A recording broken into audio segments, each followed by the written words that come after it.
Hello and welcome to the Goon Talk, back again with you guys for another show after Arsenal have been beaten 3-0 by Manchester City on the first game of Project Restart. Not the best starts in the world. We're going to go through all of it. We're going to talk about the lineup. We're going to talk about Mr. Luiz and get lots of your thoughts in the comment section as well.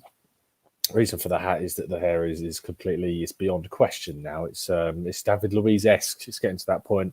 But we're going to get loads of your comments in the chat box and try and create some therapy. I think it's probably fair to say for most of you that's going to need it after you've waited over 100 days for football to return, to then have to go through that. I mean, at the end of the day, we were playing Manchester City. They're an exceptionally good team with an exceptional manager and exceptional players. And in the climate where they've also got 5 substitutions, where their B team is probably better than ours, there's that to factor into it as well. But actually, if you look at different parts of the game in isolation, the first half an hour I thought was okay. I thought we handled City quite well. I thought that there was a couple of breaks that we had that were looking promising, but I think ultimately Arsenal lacked that final bit of quality on the ball. Let's talk about the lineup, because for people that are watching the Twitter account today, well, it's the last time I ever go by a random Twitter account that seems to know what they're talking about, because as soon as I tweeted out a possible lineup, it just kicked off as soon as Socrates was confirmed out, and then when the lineup came out, it was completely wrong to what someone had suggested was the supposed lineup. And then what we were given was equally as strange as the lineup that I had tweeted out before. And Nketiah starting with Saka up top, which I wanted Saka to play up in the opposition half and on the wing with Tierney. I thought it provided more defensive cover, and we looked okay actually on that side. But then Aubameyang played on the left and Saka played on the right at the start, which was odd. I didn't think that suited counter-attacking wise us whatsoever.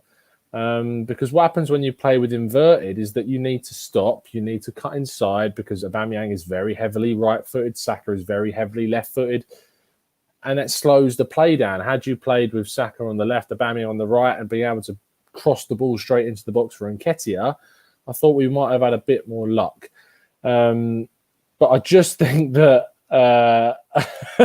there's not much else we can talk about without mentioning Mr. David Luiz. But before we do, let's go through some of your comments, because I'm sure plenty of them are going to end up talking about Mr. David Luiz anyway. Cameron Brooks starts us off by saying, do you think Luiz will have his contract extended? Do I think he'll be extended? Yes. Do I want it to be now? No. But I still think it will be for some reason. I still can't help. It's Arsenal. Arsenal Football Club make bad transfer decisions on the regular, and I can't help but think he is probably going to sign another year deal, and it's going to really, really annoy the fan base. Ross Taylor says, "Come on, Tom. Arteta made some big errors tonight." Tell me in the chat box, what do you think Arteta did wrong? Because I genuinely don't think that you can put this on Arteta too much. There was so many things, and I think a lot of people forget about the fact that we went into that game with a system that we clearly been preparing for ages. We lose Xhaka in the midfield within the first 10 minutes. We lose Pablo Mari within the first 20 whatever minutes, which then means we've lost 2 substitutions straight away against a Man City side that we've already talked about how strong they are from the bench, that then could bring 5 players on in the second half. That definitely had an impact. Losing those 2 players slowed our momentum down. We looked like we could be a threat in the first 20 minutes or so. There were some balls over the top coming from Marie and from Leno to the 4 players, and we looked a bit threatening on those long balls. But I don't think that Arteta can be hugely blamed for this. If you're going to place blame at anyone's feet, it has to be for David Luiz. Let's go through some more of your comments here. Michael Velasquez says, we are just not good enough, and we are basically a mid-table top half team if we keep going the way that we are. Avon Teddington says, how coincidental is it that the injuries fell to players with unresolved contract issues, all linked with moves away earlier in the season? I don't know how much of a bearing that has on it, to be honest. It's complete, as you say, Yvonne, it's completely coincidental. Omar says, Tom, get David Luiz out of this club now. Jason says, hi, Tom. Well, that was worth waiting for. Yes, I mean, it's nice to put a sarcastic and a rather comical spin on it. Let's get some more of the recent comments. Kitchener says, these guys really think formation is what changes Luiz's character. We knew what we got from him. Not surprised at all. It's so strange to look at what we got from Luiz, because he came on and people on Twitter could not wait to pick up an old tweet where I said, I think we should probably, sign David Luiz on to that extra year. And to be honest, everything that I was saying regarding David Luiz in that tweet was purely financial, because I think that we just need to invest in the midfield. If you look at the midfield situation, Xhaka went off, Ceballos came on, and we were playing away against Manchester City with Guendouzi and Ceballos as our most defensive-minded midfielders on the pitch. How have we got into a situation here where that is the situation, that after 3 months of no football, where players can come back from injury and get through fitness, that our most defensive-minded midfielders were Guendouzi and Dani Ceballos? That's just setting you up to fail against Manchester City. Utterly maddening when you think about the squad that we had. Our member, Aaron Letchford, says, thank you for tuning in, Aaron. Soft tissue injuries could go on until the end of the season. With the game so close together, our squad feels light in quality. And I mean, there were players today that obviously didn't get onto the end, the likes of Lacazette, Ainsley Maitland-Niles, Pepe didn't even play. Ozil not in the squad. We're still waiting to hear from Arteta about Ozil. I doubt that we're going to be live when that news comes out. If it does, we'll react to it. If not, I'll definitely be talking about it with the boys on the podcast tomorrow. So make sure you tune in tomorrow at 8:30 UK time with John, Drew, and Raf. Make sure you tune in to get those boys' thoughts and get more of your thoughts heard as well. Rodney says, Torreira did break his ankle a few months ago, Tom. Yeah, I know you pointed that out to me now, but it's still mad that we don't have the squad depth, that one injury happens, another injury happens, and then our most defensive midfielders are Guendouzi and Dani Ceballos. That's sort of the way I'm going with that. Daniel says Ceballos wasn't bad at all. And actually, when Ceballos came on, I thought he had a little bit of dynamism. I like the way that he was running at the Man City players. Because if you're being real right now and you really think about this game, if you would have said at the start of this, what is the most likely outcome of this game going to be? Well, the most likely outcome is that Arsenal are going to lose. Are definitely going to drop points. Arsenal were 8-1, I think it was, to win this game. On some betting sites, it is very, very difficult to go to Manchester City and win. I don't think there's any need for a massive meltdown over this game personally, because I think there are mistakes and we were sabotaged by David Luiz. I genuinely thought things. I was sitting there on the sofa saying, if we can get to our time at 0-0, this is good. I'd bite your arm off for 0-0 at half time, but it didn't happen. It wasn't the way it was going to be, and it cost us. Let's actually talk about the situations that led to that not even the penalty, but the first goal. Ball comes in from I think it was De Bruyne towards Sterling, and David Luiz sort of just like the surface is wet, the bounce is hard to judge, but get yourself in front of the ball. It should be easy enough to judge well enough that you can get yourself in a position where the ball is not going to deflect off you towards goal. You can't put any blame on Leno. Sterling had a fantastic finish. By the way, Sterling hasn't scored, I don't think, for the whole of 2020. So it was in the stars that he was obviously going to score against Arsenal. That's just how things go. Another one of our members, Gary Hardy, says Luiz been sent off 3 times this season. All exactly the same. Was it 3 times? I remember the Chelsea one. Was it Liverpool that he got sent off? I think it was. It may have gave away a penalty against Liverpool. Where did he get sent off? Tell me in the chat box the other game that it was, because I was trying to explain to the boys in our WhatsApp group. One of the boys who's an Arsenal fan said that it was harsh, that it was a red card. And it's not harsh at all, because the rules very, very clearly state that, yes, they've changed in terms of if it's a penalty and it's last man, it doesn't always mean it's a red card. However, the rule is that if you have no if there's no way of you, or if you've not gone to play the ball, or in that sense, it's still a red card. And that's exactly what happened in the Chelsea away game. It's what happened in this game. And it's just petulance. He's 33, 34 years old now, David Luiz, however old he is, way into the twilight years of his career. And he's making the same errors. And that's not something you can change. And it's not something you should keep at a club. It's not something that you should let fester. And that's why Arsenal need to go out and change things defensively. And what really frustrates me is that we've got a young lad called William Saliba coming in next season who is going to have all of the pressure in the world on his shoulders. And that's going to be so difficult for him to cope with because there's going to be so many expectations. Another one of our members, PMHK, says, yes, Luiz got sent off 3 times and 2 penalties, all in big games. Is it a coincidence? No. It's Agent Luiz is what he is.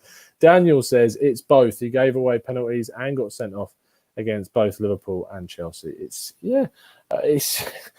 maddening. It's absolutely maddening. Well, what I want you to do, because I think it is really key to not just look at this as in so one-dimensional. What I want you to do in the chat box, guys, is to see if you can come up with some positive to take from today's game. Throw that in the chat box because we need to stay positive about this.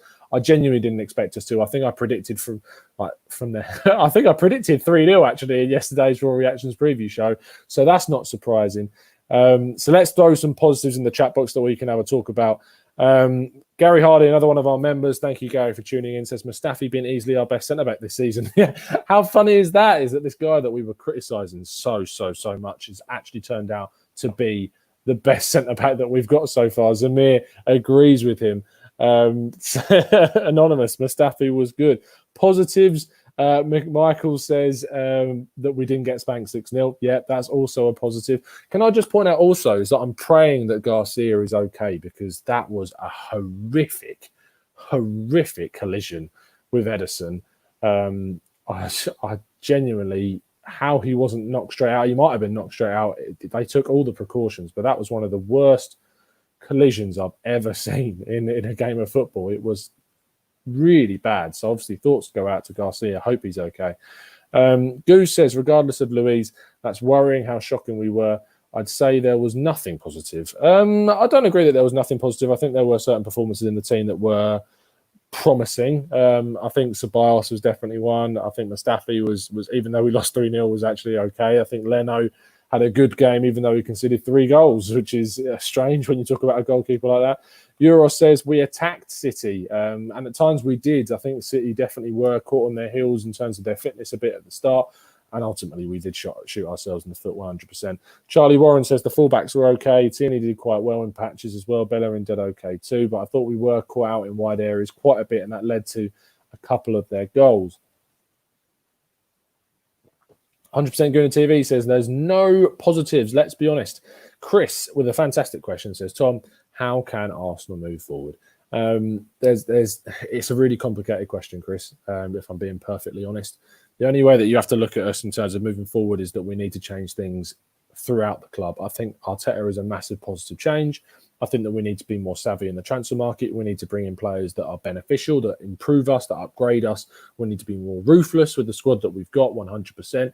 You need to look at players like David Luiz. You need to look at players arguably like Granit Xhaka and say, no, these guys are probably not going to be the guys that take us to the Champions League. Definitely not going to be the guys that take us to the Champions League. And you need to upgrade on them. And it's as simple as that. We've made an upgrade in terms of our coach from Unai Emery to Arteta, in my opinion. We now need to do it in other areas. I think also we need to be so much more savvy in the transfer market. We need to stop letting players go down to the final year of their contract. We need to be getting fees of players that we allow to move on. We need to be making sure that we tie players down to longer term contracts. Bringing Aubameyang in on a 3-year contract is not good enough. It's a 3.5-year contract. It's not good enough. You need to sign players up to 4-5 seasons minimum. And it's just not good enough to see players going down that low. Ross Taylor says, Tom, I've just seen that David Luiz has given 4 penalties away for Arsenal this season. Unbelievable. It really is. Asatu says, we need Upamecano. I don't know if we're going to be able to get him. He's very expensive. If you want us to get Thomas Partey, I can't see us spending the money on both of those players. Citroen positives. Our fans didn't have to go all the way to the Etihad to witness that in person. Yes, thoughts go out to Lee Judges and co that didn't have to travel up there for the game. I'm sure they were very, very glad that they didn't make that journey. 100%. Richard says, Tom, I would say negatives have outweighed the positives, to be honest. Yeah, and they have. There's no. It's just me being the optimistic self. The people that watch this show week in, week out know that I always try and put as many positive spins on it as possible. And I really, really think that there were some to take from this, but it was bad. Let's be honest. Core says, sign Pablo Mari now. The thing about Pablo Mari is that he looked okay. There was a weird challenge he made on Sterling, which led to a Kevin De Bruyne free kick that was just tipped over. That was dangerous. I don't think we saw enough of him. Annoyingly, I think he could be out for a little bit. I think it could be a possible Achilles strain, maybe. That's a problem. I think the midfield's an issue. Losing Torreira, losing Granit Xhaka. I mean, we talk about Granit Xhaka but as a criticism, but he is one of our better defensive-minded midfielders, and that's not down to quality. That's actually down to a lack of quality across the team. That we're in the position where Granit Xhaka is a big loss because we haven't got the squad to support around him. We just haven't. Irfan says we need a proper midfield. They got overrun by an aging David Silva. Very technically brilliant player, David Silva, but as you say, he's aging, and we shouldn't allow that type of play to happen. Fan follows that with get David Silva on a free in the summer. I think he's off to Qatar, so you might be dreaming a bit there, mate. Goose says Pablo Mari has played over 200 games without being injured. First Premier League game, and he's already out injured. Yeah, and to be honest, there is definitely a correlation between this layoff and muscular or not ligament, but definitely muscular fatigue type injuries, coming straight back into football without a proper pre-season, without proper training, mostly been training on your own at home in isolation. That's definitely going to cause things. 100%. Corey says, where was Pepe? He was on the bench, mate, and he didn't start and he didn't play. And that's probably with Brighton in mind. If he doesn't start against Brighton, I don't really understand where the mindset is. Asatu says, Pepe, Martinelli and Ozil, where were they? Ozil, we still haven't heard about yet. If you have any ideas, let me know why you think this Ozil situation has driven to us where it is, because I have no idea. Gayasudin says, we should have started with 10 men because we play better. I don't think that's true at all. I thought we played much worse when we went down to 10 men. Avon Tellington says, don't forget contract and pay cut fatigue as well. The contract stuff's really interesting. I'm not sure how much of an impact that has on performance, because I know that Murray would have wanted, for sure, to be playing for that contract. David Luiz, I thought as well, wanted to stay for another year. There are links to him to Benfica, but I just thought he wanted to stay. Irfan says, play the youngsters till the end of the season. Have a proper look at them. No point giving time to wash up players like Luiz. I mean, I thought we played a fair amount of youngsters today. I genuinely thought we gave quite a lot. Thank you for the donation, Pramod N, who says Tierney is a better centre-back than Luiz. And ironically, Tierney has actually played for the Scottish national team at centre-back and is an option there, but he's clearly a much better left-back. And there's no point. There's no point going around that fact, is that whilst he can play there, we shouldn't have to be in a position where we have to play him there. Core follows up his question with, who would you take, Partey or Ndidi? Partey, 100%, 1,000,000%. No debate for me whatsoever. Philip Crewsden says, man for man outclassed Leno and Tierney. Man for man outclassed. Leno and Tierney played okay / good. His positives, nice to see. Deepak says, when is Lucas Torreira returning? No idea, mate. Absolutely no idea. I thought he would be back by now, but then again, it was a broken ankle, so that can take quite a long time to recuperate from.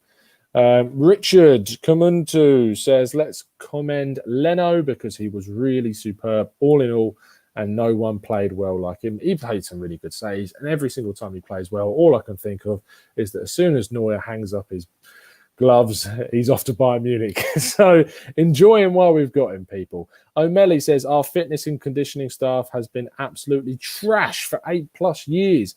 Our players get so many muscular and soft tissue injuries. And maybe, O'Malley, there's something in that, but also you've got to think that your focus is obviously very, very Arsenal, and that you're very much invested in Arsenal way more than any other clubs. And so when you see these injuries happen, maybe you psychologically think that there is more going on at Arsenal when actually it's fairly similar across the league. Feel free to prove me wrong with some statistics. I'd love to see some statistics on it. That's just the way I think I'm perceiving things right now. That's going to wrap things up for me today. Thank you ever so much for all of your comments. I really, really appreciate them. I hope there's been some form of therapy and for you with this, and that you've been able to get some of your thoughts out here. I'm going to be still live straight on with Terry on the Football Terrace, so please make sure you tune in with that in just a second.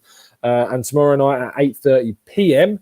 UK time, the podcast, the normal podcast, not the Tactical Breakdown podcast, but the normal TGT podcast, where we discuss with the boys. John, Raf, and Drew are going to be on to discuss the game. 8:30 UK PM time. Make sure you turn those notifications on. Make sure you drop a like on this video to let me know that you've enjoyed it, and subscribe. Stay positive, people. This game it is what it is. We thought we were going to lose against Manchester City, and we did. For me, it's not a big deal. David Luiz sabotaged it. We had a decent start. Try and look at the game as the positives. I know it's difficult. I know it's hard.